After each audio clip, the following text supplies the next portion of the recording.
Okay, good afternoon, everybody. It's so nice to be here with you all and see some new faces and some familiar names in the Zoom room. And it's such a wonderful time of year. It's like, we're lucky enough in our careers to get a little bit of a break in the summer, and then we come back to this exciting time when we get to prepare for our courses. And um, there's for me personally, it's just a lot of new things happening. So I hope you feel that positive energy and a little bit of nervousness that after, for myself, I could say almost 20 years doing this, I still feel that little bit of trepidation and nervousness in my stomach, is a good sign, I think.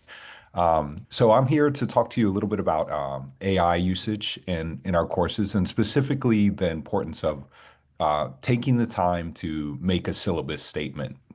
Um, there's a lot of different ways to use AI, and I'll share some ways that I've used it in my discipline, which is TESOL. By the way, I'm a clinical lecturer in TESOL in the Department of Curriculum and Teaching, and I've had a long career at Hunter. I started off as an adjunct. I was a student at Hunter many years ago in the MA program, and I've been a full-time faculty member for about 9 years now.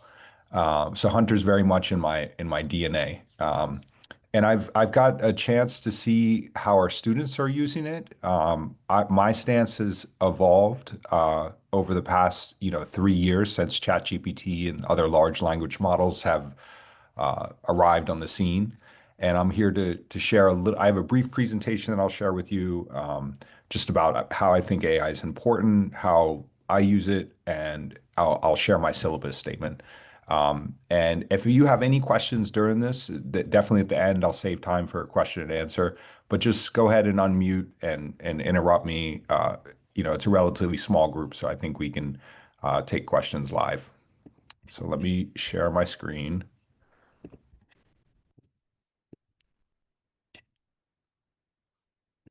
with this interview. I'm sorry, I'm in a really small laptop. Okay. Give thumbs up if you could see my screen. Okay, awesome. So this brief presentation is adapted from an earlier presentation I did on AI literacies in ACERT. So some of it might look familiar to those of you that attend ACERT regularly. So I hope to expand on that and talk about my evolving view of AI in the classroom. So for my discipline, I think that AI is definitely what they say. That there's a saying that I hear sometimes, like it's the baby has been born. It's already out there. We have to adopt it. It's a 21st century skill that all students are definitely using and exploring, whether they have AI guilt and they don't want to talk about it, or whether they're open about their AI use. I think that it's a skill that can really be helpful in the classroom when used appropriately. It can be a learning tool that's great for ideation, um, and not merely a shortcut, the sort of the Cliff Notes version. I think it could actually, if used appropriately, deepen comprehension. And if you have questions about that, I could talk about how I do that in some of my assignments. I think that it can increase engagement and productivity and creativity. And I think that it's why, I mean, obviously it's widely used. And, a few years ago, we had tools, we still have tools like Turnitin.com and other plagiarism checkers, but they just don't work at all. And students know now, like, in that you can prompt ChatGPT to add in errors, make it, add selective errors, make it so it's more close to my writing style. So there's so many ways to uh, shortcut this process that I've stopped trying to catch students if they're using AI or not. I just assume that they are. I think that it's an important literacy, and I've looked at some of the research on AI, how AI literacy or literacies are defined. And this comes from a meta-analysis which looked at different works on AI literacy and codified it into these bullets. So AI as literacy means to know and understand AI, the basic functions of AI, and how to use its applications, how to use and apply it, how to evaluate and create with AI, and AI ethics. So thinking about AI ethics is actually, I think, really important. Human-centered considerations, issues of fairness, accountability, bias, ethics, safety. And I also think it's important to learn a little bit about how large language models are trained, and that can inform your greater sort of perspective on how you may or may not want to use it into your courses.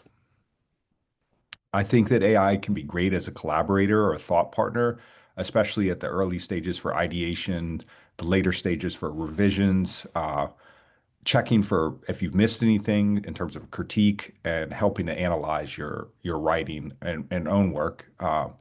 And for a way, I mean, a lot of people use AI just as a way to generally cognitively offload. And what I mean by that, if you think about a tool like a calculator can be a tool to cognitively offload. Word processing is a way to cognitively offload, a way to fact check. So I'll go through these three kind of domains really quickly. As a thought partner, as I mentioned, for ideation, it's great. I've sometimes teaching can be isolating to me, and I look for a collaborator, and AI can serve as a limited collaborator to kind of like prompt your thinking and keep a dialogue going. Even though it's sort of like you're corresponding with a machine, it's a synthetic thought. It still can help with ideation.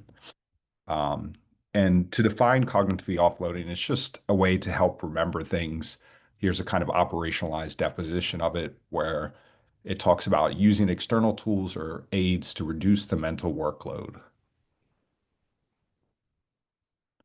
Um, So how I introduce AI in my courses, I use Ethan Mullock is kind of widely out there in the literature and AI press, and he has one great book called Co-Intelligence. He's one of the earlier writers on AI, working with AI, and he has some great ideas. I'm going to share two resources with you now. This is how he introduces AI, and I think that it's helpful as a framework to bring it into my course.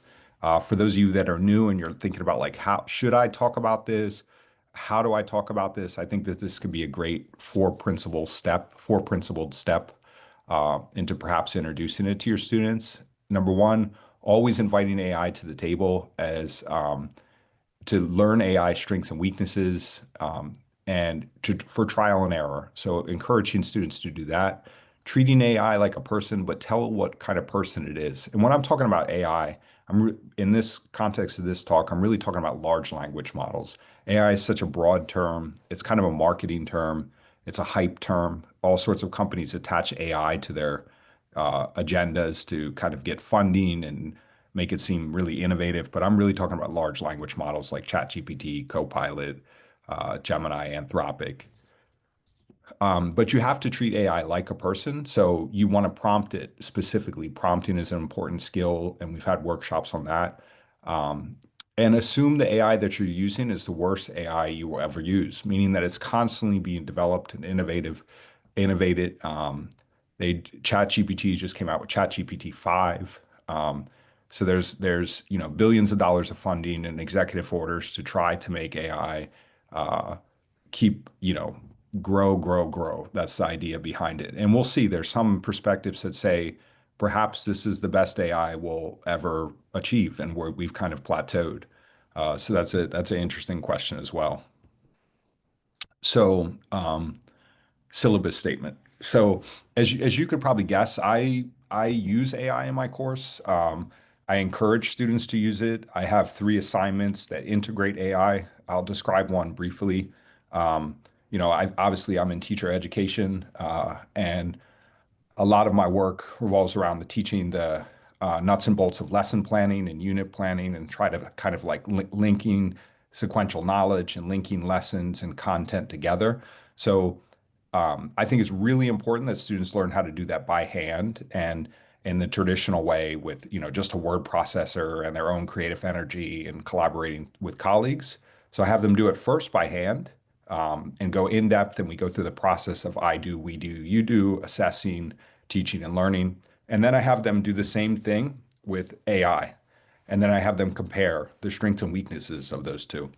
And what's really interesting is you would think, or I thought the first time I did this, that I was going to have students just say, well, oh, why would I do this like on my own? The AI was so easy, like it did it for me in 30 seconds. But students were like, AI doesn't know my context. They don't know my students. Um, they don't know my strengths and weaknesses. And I much prefer, like AI was helpful for ideation and revising and critiquing, but it could never take the place of like me and my brain and my creative energy. Um, and that has been like holistically the majority of feedback I've received in the comparative analysis of the lesson planning of AI versus using AI versus not using AI. But I want students, the syllabus is like, that's what we do on day one. We break down our syllabi. And it's really important to, I think, talk about your stance on AI and how you welcome it and when you don't welcome it into the classroom. So I have a document that in a few minutes I'll drop it into the chat. Um, I used ChatGPT to create my syllabus statement, and then I revised it based on some of my assignments. And I think it's the syllabi, the best syllabi to me are actually kind of living documents that are constantly evolving and becoming, better each semester, as you become better in your profession and continue to grow. So my syllabi statement has evolved over the past 2 years since I've had it in my syllabi. Now I think that I would be somewhat more critical of AI than I was in 2022 when ChatGPT was first came out. Although I would still encourage students to explore it and test different use cases for it. Um, so I'll drop that into the classroom, and I think that I'm almost at time. I had told Julie I don't need a timer, and now I'm like, I wish I would have had one. Um, so I'm going to stop there. I have some different information here about, how you can incorporate it into your syllabi, but I'll share one last resource with the group. Um, and I can follow up in an email to everybody. A lot of people question as to what AI model that they should use, what large language model that they should use. And I think that this chart is helpful. I know it's small font, but I'll put this in a PDF email to you all. And it has the large language model or service on the left. It has what they do best checked off. So, like reasoning models, ChatGPT has reasoning now with version 5. Copilot does reasoning fairly well. Anthropic, some of them have you could do text to speak or speak to text. Uh, some of them you can do images, some of them you can't, and they all have like a kind of a personality. Like they say, you hear Anthropic is the most literary. I hear that a lot. Um, and a lot of people in the humanities like to use Anthropic. I wonder if that's true among my colleagues, but uh, I'll put this in PDF in the chart, and I'd like to just stop and kind of have a you know questions and answers. I'll start off with how many of you in the chat, if you could just drop a waterfall, if you actually do have a syllabi statement already in AI, just a yes, no question in the chat. And I'm going to drop my syllabi statement in the chat.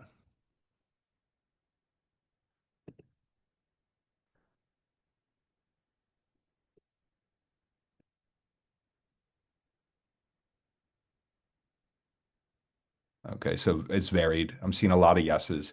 And so I wonder maybe we could take 2 minutes just and open it up for questions. What's coming to mind at the beginning of the year, thinking about AI in your courses. Carlene. Yes, I do have a question. So I don't have a statement because I don't think I've taught since it became very super popular. So my concern is someone raised earlier in the chat. I know there's discussion about the effects of AI on the environment, the use of AI on the environment. So one of my concerns is I know there are people very passionate about it. And I often wonder if some of my students may not, and I would love to know if anybody else has faces in their class, if the students may not be welcome into the faculty incorporating AI into the class? That's a good question. I haven't experienced that at all. My feedback from my personal group of students, because I survey in mid-year surveys and at the end of the class, like how they felt about different topics. And my students, by whole and large, have like they appreciate that I'm open about AI usage and that it's not something I'm like actively discouraging. There's funny stories that I've read over the past 6 months. AI's in the paper like every day. about how professors will discourage AI use in the class, but then use AI to grade students' work. I mean, or things like that, where there's a real disconnect between like your beliefs as a person and how that is actualized in the classroom. So, Carlene, my advice to you, for what it's worth, is just try it out. And, your students will tell you what they need, right? And you'll see if they're using AI a lot. And then I think that we need to be responsive to having a larger conversation as to how it's used. I hear your concern about the environment. That's real. Uh, and that's an ongoing issue, but it's not one that I think that individual faculty members can solve. A great book about AI use, how it's called the AI Con. If you just Google the AI Con, they actually have a website too. And it's all about how large language models are created, how they're trained, how there's real issues with the training of AI models. And they also talk a great deal about the environment. So thank you for bringing that up. Um, I know I have Thank about a you. minute more. Yeah, no problem. Roberta. Yeah, I just to reflect on that, I find a lot of my colleagues, both within CUNY and outside, are more concerned with students' use of AI as a way of plagiarizing and not with environmental concerns. So Hmm. I think there needs to be more discussion around environmental racism, for example.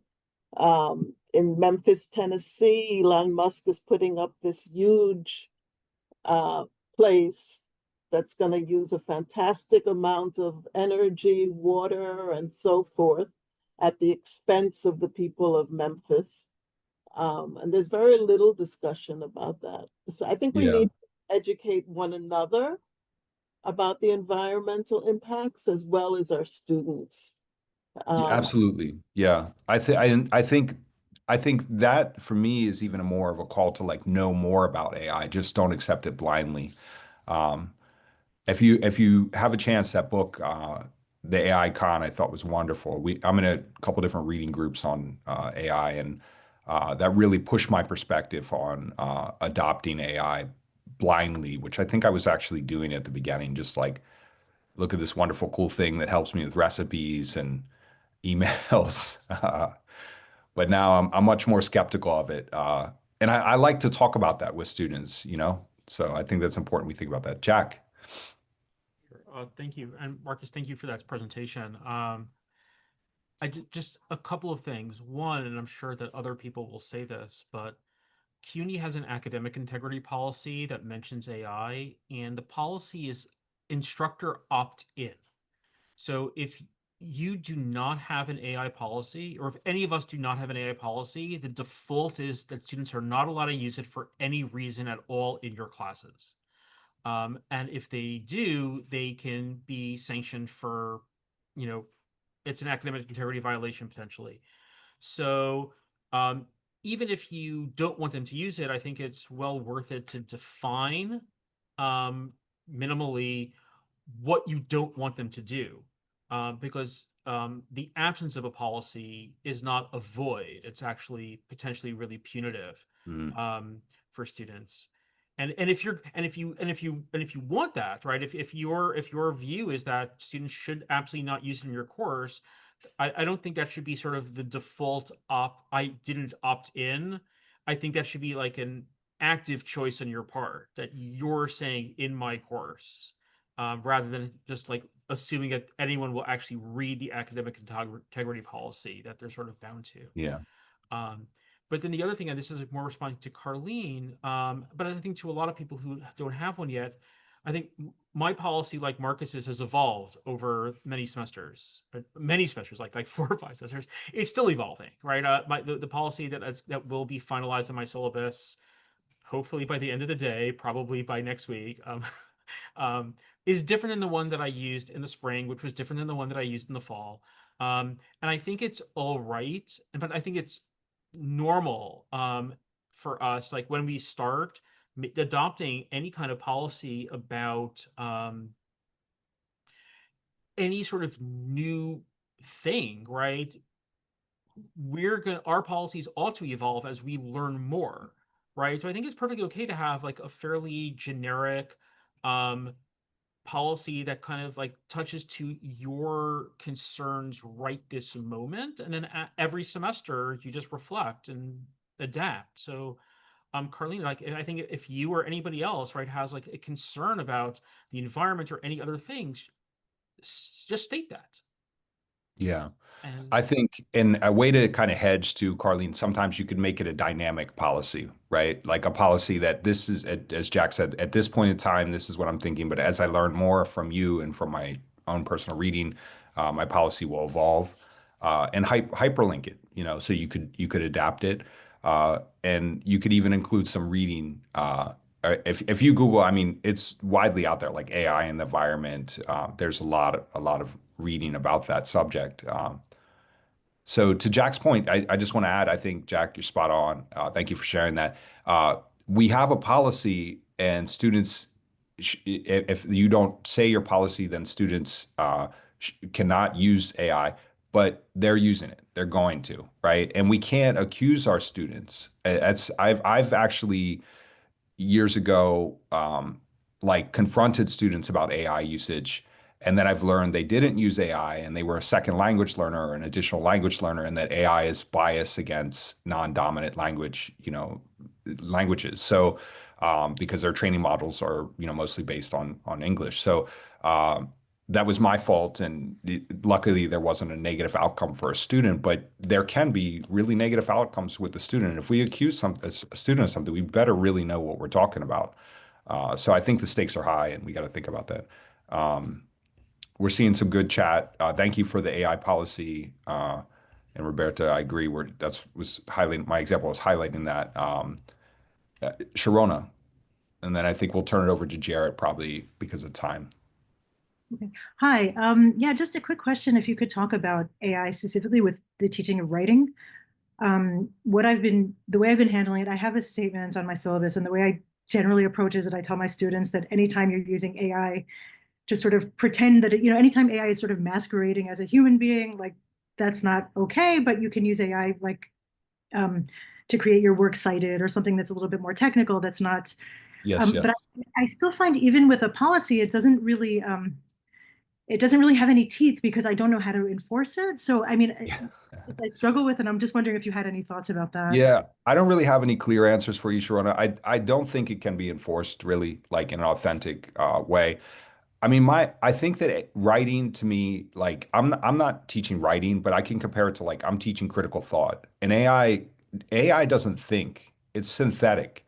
The AI just is based on probabilistic models, putting together algorithms that may or may not be helpful. But we're in the business in the humanities of really teaching students how to think and write, and that human-centeredness piece. I mean, it's called the humanities, right? So it's like AI will never be able to take away from that, from those creative endeavors. So I think I don't have anything really important to say on this. I've heard others from the humanities talk about just really emphasizing that human-centeredness piece. Jack, I'm sure, would have a lot to say about this, and other teachers of writing.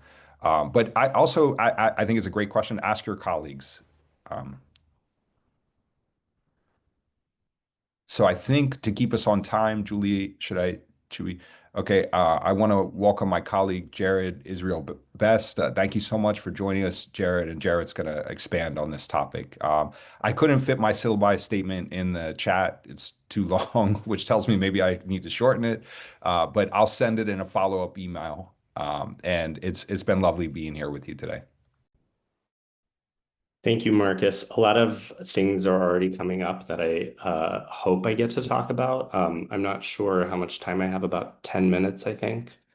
But certainly the environmental impact and really transparent conversations with students. So just to share, I'm an adjunct assistant professor at the Silberman School of Social Work, and I work primarily with master's students, but I have a full-time job in New Jersey where I'm working primarily with undergraduate students. And I will say the way both groups of students use AI is different, because I think one group of students is a more traditional population of students. So there's something cultural about it. There's something about academic socialization that's happening, and I think that there's something generational.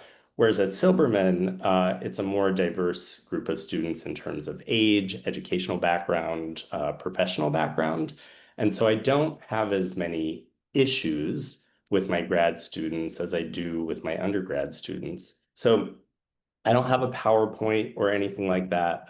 So I'm just going to kind of share this conversationally and then pop a PDF in that has my AI syllabus and also an assignment that I developed instructing students explicitly to use AI and giving them a prompt.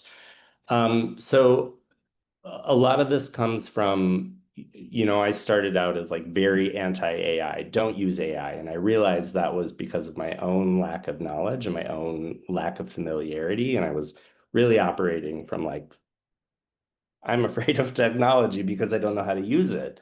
So I've done a lot of trainings and workshops and been engaged in a lot of conversations about AI. And what I'm about to share with you is more basic and really for folks who are trying to figure out how do I do this? How do I encourage skill building around writing?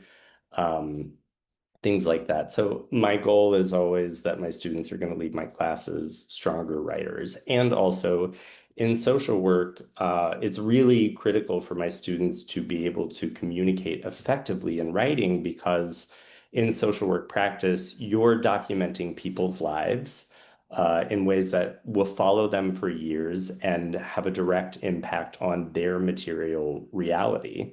And so I want my students, AI is a useful tool, but sort of like Google Maps or all the phone numbers stored in your iPhone, if you don't practice a skill and you're continually using a crutch, you don't integrate the skill into your knowledge base. I need my students to be able to write and not always depend on, the Google Maps of documentation or whatever it is. So, to prepare my policy and to prepare this assignment, I wanted to understand how the discipline of social work was approaching this. So I looked at a lot of schools, departments, programs in social work to see if they had any official kinds of policies. I looked at journals that I've published in, that I'm interested in publishing in, high impact journals in social work, to see if they have any official AI policies. And then, of course, I've looked at national organizations and the accrediting body to see what their policies on AI were. And I used, like Marcus was saying, I used Gemini to help draft my policy. And then, of course, I did sort of a lot of editing of that policy based on what Gemini gave me. So my policy is really discipline specific. And in social work, the biggest concern with AI is ethics. So I want to talk a little bit about the ethical uses of AI within the discipline of social work. First and foremost, the contribution of AI to the climate crisis, I think, is undeniable. I'm really grateful that it's coming up, especially in terms of environmental racism, right? So social work is really concerned with macro level social justice issues as well as sort of micro level practice. Those two work together. Data centers that house AI servers are huge consumers of electricity and water. This puts immense strain on electric grids. This strains municipal water supplies. This disrupts local ecosystems. These data centers are churning out toxic waste, carbon dioxide emissions. And so to sort of appeal to my students to be really mindful of their use of AI, I frame this as a social justice issue. Those who contribute to the climate crisis are the least impacted, while those who contribute the least are the most marginalized and also the most impacted by the climate crisis. So the climate crisis is exacerbating already existing systemic structural oppression and marginalization. And so folks who are most likely to become climate refugees are among the poorest, most vulnerable, most marginalized in the world. And in addition / besides that, sort of the decimation of our planet to extract its resources is a social justice issue itself, right? What do we do if this planet is no longer habitable? So again, the second sort of ethical issue is because we're working with people at their most vulnerable, we have to recognize that AI, well, in my experience, anecdotally, it does a really great job of integrating and synthesizing theory, social work practice theory, and also is pretty knowledgeable regarding clinical work in social work. But it's still prone to hallucination. It's still going to give information that's not totally accurate. It's going to miscite research, and it also acts as a warehouse. So relying on this for direct practice means that practice could be informed by ineffective interventions at best, and at worst, it could actively cause harm. And if it acts as a warehouse, there are a lot of ethical issues if we are entering confidential information about service users into Gen AI to help us with individual cases. So this obviously compromises safety and well-being. So this is sort of, right, like where I start with students and talk a lot about the skill development. But I don't want to approach AI from this sort of resistant, fear-based perspective. And so I think initially, a couple of years ago, it was really sort of I had this like surveilling approach, I think, to the use of AI, where it was like going to be a gotcha, like I'm going to catch you if you use AI. But now I start out the very first day of class, I talk to my students, how do you use AI? So I can say that my husband and I traveled this summer and I used it to schedule our itinerary, and it was infinitely helpful. I have a friend staying with us. She has a cat. We have a cat. I've been having days-long conversation with ChatGPT to help with the integration of these two cats. My students use it for relationship advice, for recipes, for, all kinds of things. So it's really quite normalized. And if I open a space where they can share that freely, then I can also open a space where they're going to be more transparent about their use. So I do ask my students, right. My policy includes sort of specific ways to use AI, right? Use it for brainstorming, use it for, right, it's like ethical issue or ethical uses of AI. Brainstorming, use it to refine your writing, clarity, grammar, structure, and use it to help with skill building. So my assignments either include specific prompts, and the prompts, I have them generate their own text, and then I have them enter a prompt, and then I have them reflect on the two drafts. And what I have found with both graduate students and undergraduate students is that they they generate the original text, and then they share with me what Gen AI has generated. And then in their reflection, their writing within the reflection is stronger just by virtue of having to reflect on what does Gen AI do well? What do you do well? And what would you incorporate? Sort of those three broad questions. Students are, I think some of this comes from contemplative pedagogy, where students are engaged in learning in a more sort of mindful, embodied way. But when I ask students to intentionally be conscious of the distinction, their writing just kind of naturally improves. What I have discovered is that despite all of these efforts, particularly my undergraduate students will go back to using AI the way they've always used it, which is like somewhat secretively, not super transparent. And even though I asked for sort of statements from all of my students, right? Here are the ways you can use AI in your statement, and be specific. Tell me how you used it. What I'll get is a sentence that says, I used Grammarly to help with structure, or I used ChatGPT to help me find research. But what I really want is like, what are the discrete sections? Be really specific, be explicit about, in detail about how you used this. And so I think I need to be clearer about what I expect from them. Right, what my policy is, what sort of social work values are around the use of AI, and if they are going to use it, I think just a little more specificity and clarity around my expectations of sort of reporting back that use. So I think I mean, that's a real quick overview of a million things that I want to say about how this has gone. I will say that I'm probably stepping back a little bit and implementing more in-class writing exercises to get some raw data on where are my students with their writing skills and how is it evolving, and also as a way to be accountable to reading.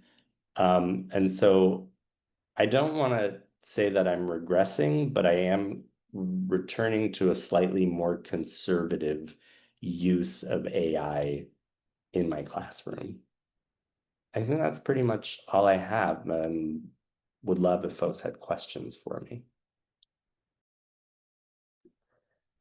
Thank you so much, Jared. The applause is coming in. Let's put something in the chat for Jared. Let's have a waterfall. Takeaways, questions, comments. I'll get us started. Or you can, or just another round of applause. And of course, we'll have time to take questions later. While our next presenter, Xiao, lines up her slides, and people are curious about the cats, Jared, how that went. Let's not let that question unanswered. It's a critical question. It is a clinical question. So I will say one of the things that AI, and I think this is why my students use it the way they use it, is it's very strengths-based. So it's super encouraging. It gives you all this sort of positive feedback and positive reinforcement when you're using it for more like relationship advice, integrating cats, approaching this thing in my life. AI is really a really great cheerleader.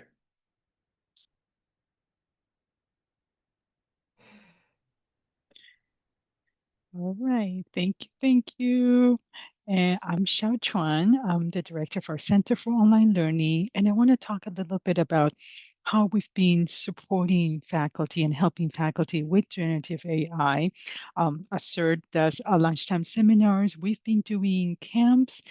We also do workshops. Actually, Marcus has been doing many of our workshops related to generative AI. He's actually our faculty fellow, our AI faculty fellow. He didn't say that when he introduced himself, but he was one of our main facilitators when we did Camp AI. And actually, right before the summer session, he came as a participant in the winter session that we did in 2025.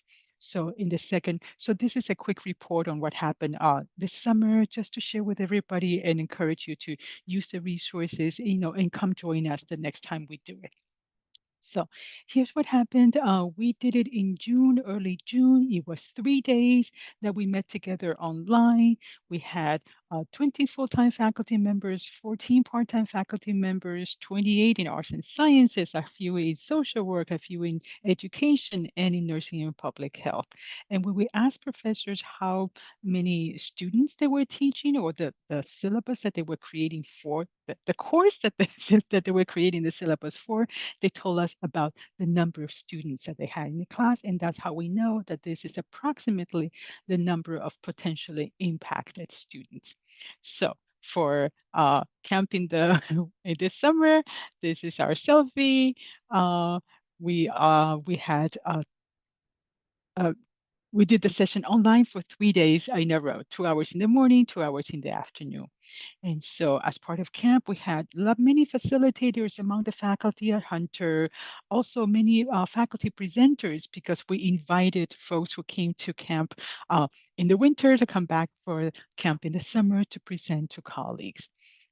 Julie was there, our SER faculty director, and the staff at the instructional designers at the Center for Online Learning. And so a little bit more about the format. It was completely synchronous online, 3 days, 2 hours in the morning, 2 hours in the afternoon. And so that's why it was about 12 hours of engagement.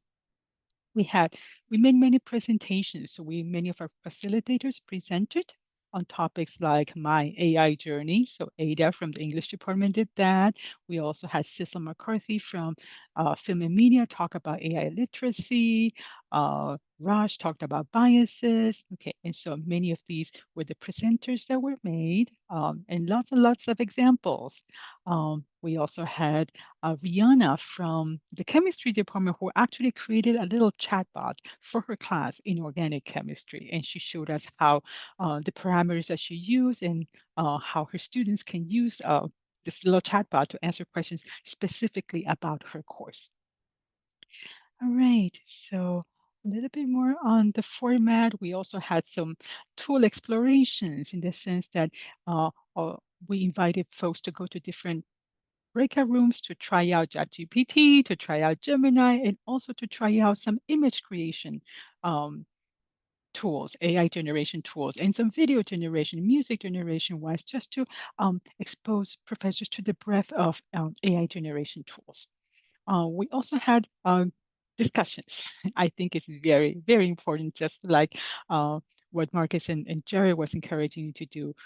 Talk to your colleagues. You need to have these conversations in your department, in your disciplines.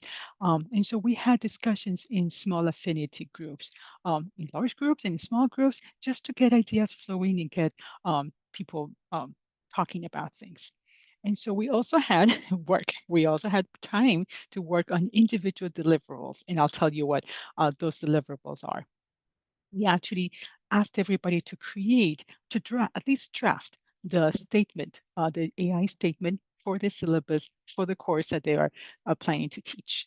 And also think about an assignment in light of AI. So it could be something that uses AI, or might be something that responds to AI, but something related to AI for their course. So those were the two deliverables. And then once they had, a draft created, we asked everybody to present to their peers and get some feedback. So that was how the format of camp went.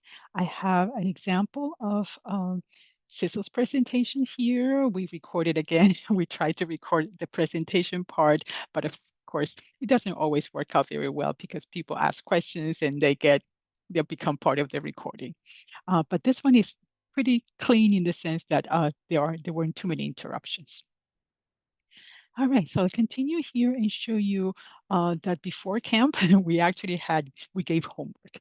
We told the professors to research AI policies in a journal that they read frequently and think about how they might translate that into their research. And we had some Padlets and everybody posted.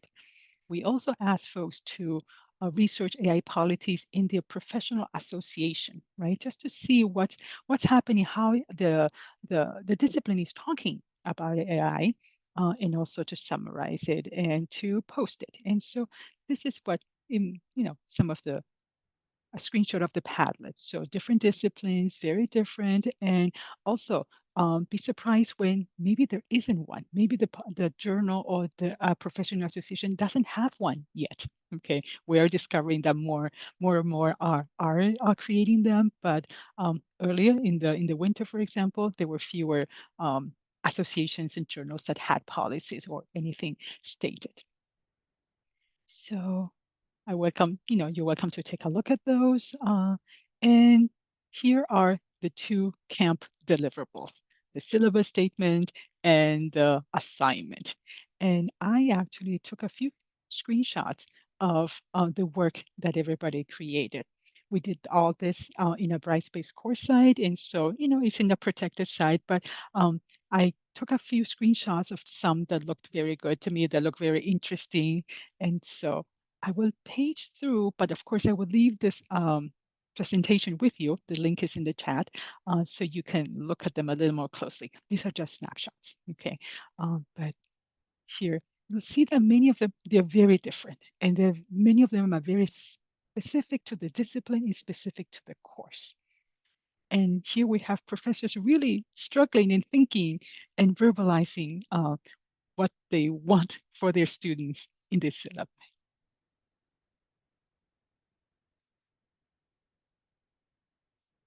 I'm pausing to give you a minute to take a look. Your screen is acting up a little bit on my end, Xiao. I put the link in the chat, but we see, yeah. I think it's Sway. Okay, so for those of you who are curious, I'm using a product of Microsoft called Sway. It's a presentation tool. Not great, not great. Here are some screenshots of Gen assignments. Again, very specific to the discipline to the course. Some of them are some professors wanted to use AI or experiment with AI tools with their students in class. Actually, I think this is Steve. Steve is with us in the room today. So here's a part of Steve. Here are some other ones. Okay, as you can see, and this was a professor wanting the students to try out a image generation tool. Okay, and then this was for a writing class. Okay, so very different, very thoughtful, and just amazing the work that people were able to do in about 3 days. And so here are some takeaways. Of course, we did a feedback survey. Here are some of the takeaways. Again, I'll just page slowly so you get a sense.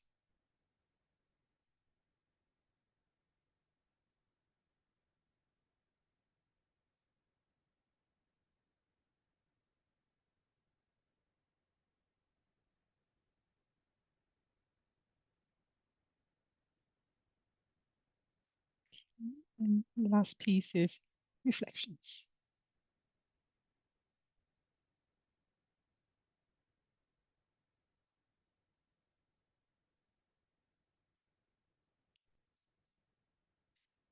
All right. So I also want to share some of the resources, so out of camp, as part of the resources, we have this video, okay, AI Literacy by Sissel. And so this is on our YouTube channel, and she gave us permission to share with everybody. So you're welcome to take a look at it. It's about 20 minutes, and she talks about AI literacy as one of the literacies that we should be teaching our students. And following up on that conversation about syllabi, we've started collecting syllabi from professors around the college. And my plan is to go back to the campus and get their permission and to have the final version of their syllabus statement and actually include it here. But here you can see Jack's, you can find Julie's, Gina, Marcus's. Maybe this is not the most up-to-date one, Marcus, so we should update this one. There's one from Tracy from psychology. And then I also want to show you this. One of you mentioned, I think, Marcus, you mentioned evolution or changes in this statement. And yes, we have an example of that. So here is Sissel, who has first version, spring 2023, second version, spring 2024, and summer version 2025. And what's new about this version is that she actually included an additional learning outcome for the course. She actually just added it to the course. AI literacy is now part of her course. The course is on media literacy. She teaches in film and media. Okay, so, and then the last thing to share is some of you talked about, asked for the CUNY academic integrity policy. This is a policy on the CUNY side. We have a copy of the text and we highlighted in purple the aspects related to generative AI. So that's what that looks like. And so I just want to leave you with a few thoughts, just echoing what was just said. Also, talk to your colleagues, and try out the tools. Experiment with the tools yourself. You need to get your hands dirty. You need to actually try out the tools, pick one. It almost doesn't matter which one. We all have access to Copilot as part of our Microsoft suite tools. Try it out. Try it out. Try putting the assignments, the prompts that you give, the instructions that you give to your students, and see what it gives you. It'll give you a lot of insight as to what it's able to generate, what it does well, and what it does not do well. And don't try to find an AI detector. One of the questions that I get asked a lot is there a detector? Can I just put it in? No, there are no reliable direct detectors. And so, and even if somebody tells you this works really well, you should take that with a grain of salt. Okay, and then you're welcome to consult with us, ACERT and the Center for Online Learning. We're here for you, and we welcome, your comments and your suggestions for further programming. Of course, we'll plan things this semester, and hopefully we'll do another camp coming soon. Thank you. Thank you so much, Xiao. That was a waterfall of information and resources. Fantastic. So I see we're coming up very close to time. So um, we won't have time for many more questions. So I wanted to propose that there are two initial venues to share anything you have left in terms of what's next. Any questions can go either in the chat, and we'll collect them, and also in our survey, there's some room to let us know what we should be focusing on next. So take a moment. If you have to sign off, thanks so much for joining us, but do share if you want in the chat. What do you think? What lingering questions do you have, and what should we focus on in future ACERT sessions on AI? And Xiao, I'm just reporting back. A lot of people already want the sign up link for Camp AI. Okay, just so I'm you know. afraid I don't have one. I'm afraid I don't have one. We'll let you know. Subscribe to the CERT newsletter. You get it there. Okay. You'll get it there. Perfect. So Subscribe. thank you so much for joining us. We'll follow up with an email with the resources shared today during the session, with the recording of the individual presentations. Thanks so much to Marcus, to Jared, to Shiao-Chuan, to anyone who was here today, for joining us, for your questions and contributions. And come chat about all things Hunter, mysteries, lore.